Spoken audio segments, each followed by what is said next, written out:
Capítulo 2. La persona que más tiempo me ha ocupado siempre fue mi madre.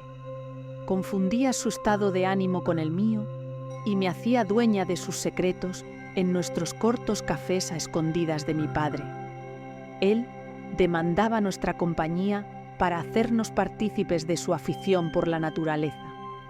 Salía a caminar todas las mañanas por la orilla de la playa, hundiendo sus pies en la arena y humedeciéndolos con el mar. Por las tardes escuchaba el cantar de Perico, el pajarito que habían heredado de un vecino cansado de sus estridentes sonidos. Sus actividades nos obligaban a mi madre y a mí a escaparnos de su lado, ya que no nos satisfacía emplear el tiempo en sus mismas cosas. Llevaba a tal extremo su admiración por lo que hacía, rozando la súplica para que le acompañáramos en ello, que inventábamos ocupaciones, decorando las mentiras para no ser descubierta. Sé que en el fondo mi madre se sentía culpable de aquellas inofensivas distracciones de la verdad, pero no me importaba mientras lo siguiera haciendo. Fui hija única. Creo que no hubiera sido capaz de aceptar el tener que compartir a mi madre con otro hermano o hermana. Me sentía afortunada en esos instantes en los que nos abrazábamos y me conmovían sus cuidados, aun cuando era yo la que cuidaba de ella. Mi madre empezó a estudiar al mismo tiempo que yo. Conseguimos el graduado juntas. Su afán de superarse crecía conmigo. Empezamos la carrera de psicología y mi admiración por ella aumentó cuando, después del primer año, yo me retiré de los estudios y mi mamá continuó hasta que los finalizó. A mí me fueron suficientes unas pequeñas pinceladas por las asignaturas de aquel grado para averiguar que mi futuro no era descubrir el porqué del sufrimiento humano y cómo recomponerse de ese dolor, sino el cómo evitarlo. Antes de su hazaña de ampliar sus conocimientos del subconsciente humano, pensaba que ella imitaba mis pasos. Me equivoqué. Era mi ego que se creía tan importante que hasta me hacía ignorar que cuando las dos superábamos pruebas juntas, su móvil no era yo. El pensamiento infantil de suponer que la vida de mi madre sin mí no tenía sentido se debilitó definitivamente cuando empezó a trabajar en el gabinete de los Arias. Disfrutaba con aquello y, a pesar de restarle tiempo de compartir conmigo, me enorgullecía por su nueva vida. Yo, por aquel entonces, conocí a Mario, y aunque debido a su trabajo tenía largos días de soledad, soñar con él me ocupaba muchas horas. A Patricia era la única que le confesaba los momentos de agonía que sufría por la espera de volver a estar entre los brazos de Mario. Le escondía a mi madre las fatales horas que vivía aguardando su llegada, para que no descubriera que su hija se había dejado robar por aquel chico el corazón y también la razón. Él era una persona que disfrutaba con actividades muy poco trascendentes. En sus conversaciones nunca aparecían asuntos serios e importantes por los que la sociedad emprendería luchas por considerarlos injustos. Mario se limitaba a sentarse en una mesa en la terraza de alguna cafetería con sus amigos y bromear de todo lo que comentábamos. A veces creo que no nos escuchaba. Me conquistó a pesar de ello. Supongo que sería su sonrisa la que siempre asomaba en sus labios al mirarnos. Mi marido tenía momentos en los que esa sonrisa fácil, que siempre mostraba, me inquietaba. A ratos parecía estar llena de miedo y de tristeza. Así, la gesticulaba cuando no dejaba visibles sus dientes y apretaba ligeramente los ojos al mismo tiempo, como queriendo callar algo que le destrozaba por dentro. Todavía en esa circunstancia simulaba estar contento. Entre nuestros amigos había casados, divorciados, con hijos, sin hijos y solteros. Bueno, mejor diría, sus amigos. Yo no los tenía, salvo Patricia, pero me congratulaba la buena relación que existía entre ella y Mario. se parecían tanto aparentemente, aprendía tanto de la actitud que adoptaban ante los contratiempos. Nada consideraban lo suficientemente importante como para estropearles un buen momento en una terraza de alguna cafetería al sol en invierno y a la sombra en verano.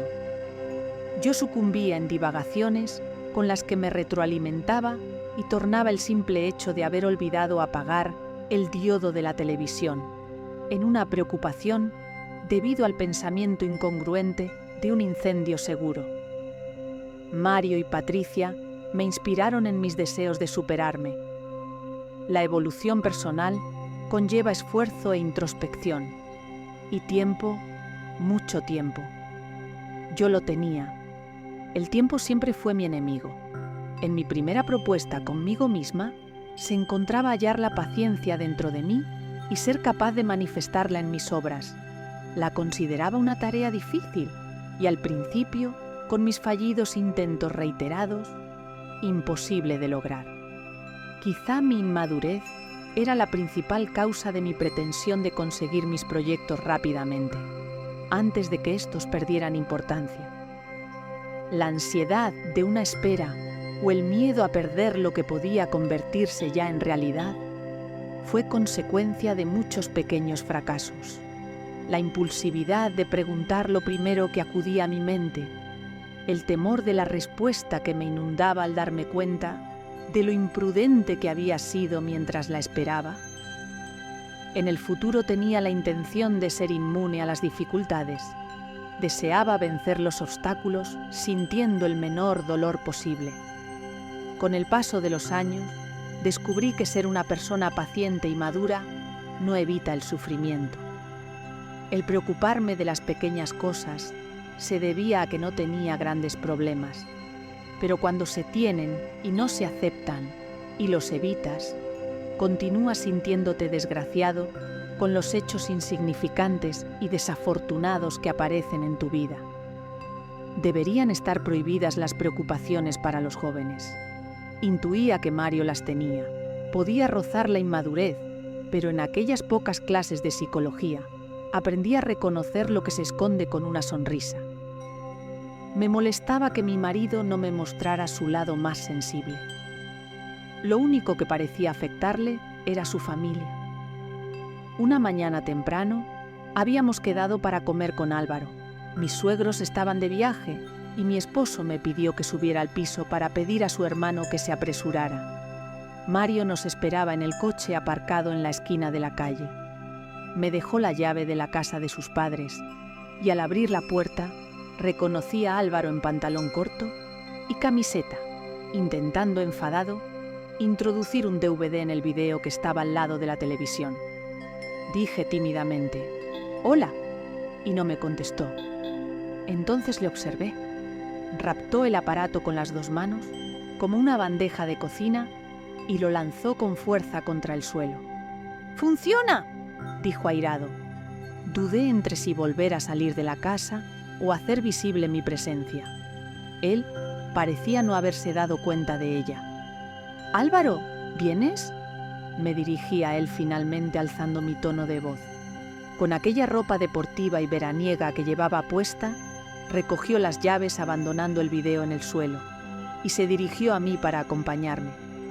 Estaba asustada mientras bajaba en el ascensor con él a solas, un espacio tan pequeño para los dos y una sola puerta. Mario nos esperaba en el coche. Pude observar en la expresión de su rostro la sorpresa ante la vestimenta de su hermano. Era invierno y el día estaba frío. No se había detenido ni para agarrar una chaqueta después de mis palabras. «Álvaro, ¿vienes?».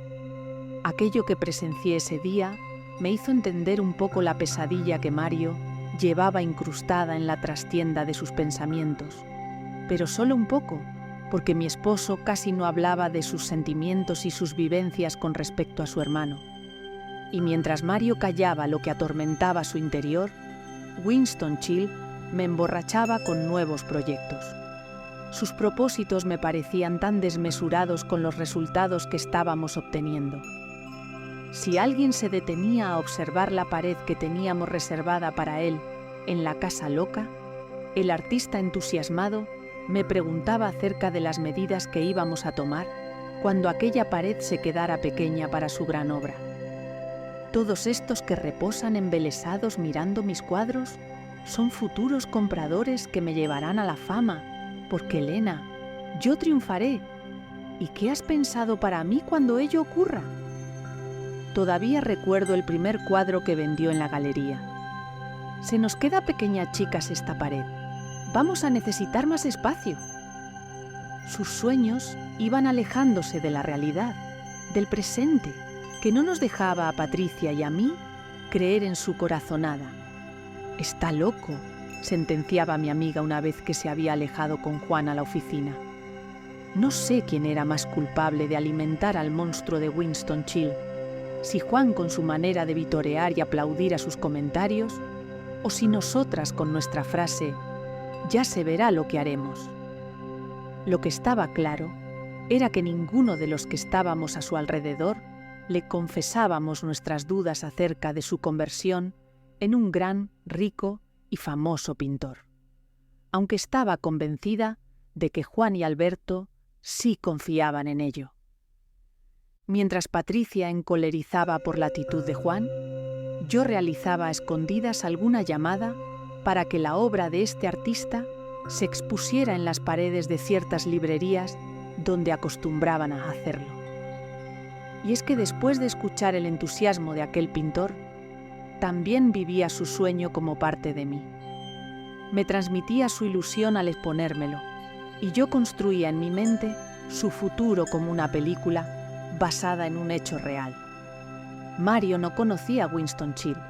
Mi marido no era de esos que van a buscar a sus esposas a la salida del trabajo, llegando 5 minutos antes y esperándolas en la puerta. Nunca lo hizo, y por esa razón no echaba de menos que lo hiciera. Los días que mi esposo estaba en Gijón, nos encontrábamos en el Café de Indurra. Era una cafetería de solera que se hallaba a pocos metros de la galería. Patricia me acompañaba hasta allí, y rara vez se sentaba a tomar algo con nosotros. Ella siempre tenía planes después del trabajo. Unas veces quedaba con alguna amiga con la que yo no intimaba, otras asistía al Teatro Jovellanos con sus padres para deleitarse con alguna obra, y alguna vez, los viernes principalmente, iba con Juan a cenar a algún restaurante de los alrededores. Había meses en los que ellos se frecuentaban mucho. En cambio, otras temporadas pensaba si habría ocurrido algo entre los dos que les hacía ignorarse. No me atrevía a preguntarle a mi amiga por su relación. Ella era tan discreta en los asuntos del corazón. Sí, voy a pensar que discreta, aunque a veces pienso que superficial. Nunca quiso encadenarse a un chico, pero ella tampoco se mostraba adulada por los detalles de Juan, aunque los días en los que él no acudía a la galería, su carácter se avinagraba y su conversación era más pobre. Si en esas tardes le preguntaba cómo estaba, ella me contestaba: «Bueno, tú estás bien, ¿no? Eso es lo único que te importa». Pensándolo bien, tenía razón. Lo único que me debía preocupar era estar yo bien, y la ira que me creaba su respuesta me hacía pensar que efectivamente no me importaba cómo se encontraba ella. En esos momentos cobraba más fuerza la cólera que crecía en mí por aquellas contestaciones con las que me asaltaba que su estado de ánimo. Patricia era una caprichosa, una persona egoísta. Solo se mostraba sensible en las cosas que le afectaban directamente. Acostumbraba a estar contenta, pero tenía razones para ello. En las pocas ocasiones que las cosas no acontecían a su antojo o en su beneficio, su carácter se transformaba y actuaba de una forma irracional y desproporcionada, sin tener en cuenta los sentimientos de los que la rodeábamos. Me parecía cansina aquella actitud cuando la padecía días consecutivos, pero Patricia conocía muy bien la manera de reinventarse en el optimismo.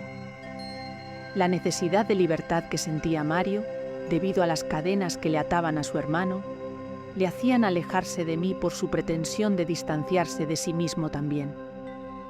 Quitaba importancia a todo lo que yo consideraba preocupaciones. Yo entendía lo que le sucedía, aunque ello no evitaba que me sintiera dolida con la actitud que adoptaba mi marido. Era desalentador comprobar que mi esposo no veía la misma perfección que yo en mis acciones y opiniones. Parecía que los argumentos que yo consideraba acertados eran para él una aberración. Corroída por la ira ante su actitud, aprendí a desaparecer durante unas horas para sacudirme aquellos sentimientos que nacían en mí después de cada discusión. Uno de esos días caminé, deprisa al principio y después más lentamente, por la calle. Me detuve frente a la playa y me senté sobre la arena. Solo, llevaba 10 minutos en esa postura, cuando alguien por detrás puso sus manos en mis ojos. Me giré movida por un impulso y reconocí el rostro de Juan. «¿Qué haces aquí?», me preguntó sonriendo. Me contó, después de confesarle cómo me sentía y las circunstancias que me habían llevado a estar allí en ese momento, que él también solía acudir a la playa cuando notaba la abismal distancia que existía entre él y Patricia. Yo siempre pensé que existía un pacto entre ellos, en el cual a ella se le adjudicaba el papel de desinteresada y a Juan el de complaciente. Pero no resultó ser así. Las exigencias de ella reclamándole atención solo eran complacidas en parte. A pesar de aparentar desinterés y frialdad, su corazoncito estaba deseoso de recibir todos los detalles que Juan le mostraba. Después de aquella tarde miré a Patricia con otros ojos. Mi opinión acerca de ella había cambiado. Ya no la veía como aquella chica segura que demostraba ser. Estaba llena de inseguridades y de miedos a quedarse sola sin sus caprichos. Tenía una necesidad imperiosa de ser admirada. Y Juan, en parte, eso hacía, porque él la amaba. Pensaba que tenía información en mi poder sobre mi amiga que ella ignoraba. Empecé a escucharla con perspectiva. No le tenía en cuenta su defecto de esconderme sus sentimientos. Quizá ni ella los conocía. Pocas eran ya las tardes en las que Patricia me proponía ir a tomar algo juntas después de cerrar la galería, ni aun cuando sabía que no tenía nada que hacer más que llegar a casa y tumbarme en el sofá a esperar noticias de mi marido. El punto de encuentro entre mi amiga y yo se había convertido exclusivamente en la casa loca. Echaba de menos aquellos momentos en los que compartíamos nuestros secretos, donde yo le decía lo aburrida que pasaban las horas en casa sola. Y sin Mario, sus palabras «vamos a distraernos» se habían convertido en «anímate y queda con tu madre después del trabajo». Y sí, eso ocurría alguna vez. Me encontraba con mi mamá en su casa, porque aquellas horas entradas ya en la tarde no le apetecía salir. La acompañaba un poco y me dirigía a mi hogar sin prisa, sabiendo que allí estaría sola y empezaría a echar en falta a Mario. Algunas noches, no todas, mi esposo se comunicaba conmigo con una videollamada. Disfrutaba con ello. Podría asegurar que conocía más a mi esposo por aquellas llamadas que con el tiempo que estábamos juntos físicamente. Me contaba las reuniones que había tenido, donde había ido a comer con algún compañero, y terminaba con «¡Qué ganas de volver a casa!». Me gustaba que me llamara como «aquel novio que lo hace por temor a que te olvides de él». En el fondo a Mario lo estimaba aún como eso, como un enamorado, y no como un marido en el que confías tenerlo a tu lado eternamente. Para mí todavía seguíamos en la primera fase de una relación chico y chica. Siempre tenía sed de estar con él. Dudaba si mi marido sentía lo mismo, solo lo notaba ansioso cuando su madre o su hermano Álvaro no contestaban al teléfono. Esa creencia pesimista de que no pueden defenderse sin sus llamadas no le hacían sentir importante, sino encadenado. Todos nos creemos más importantes de lo que somos. Nos conocemos a nosotros mismos cuando somos conscientes de nuestros límites. y somos felices cuando aprendemos a vivir con ellos.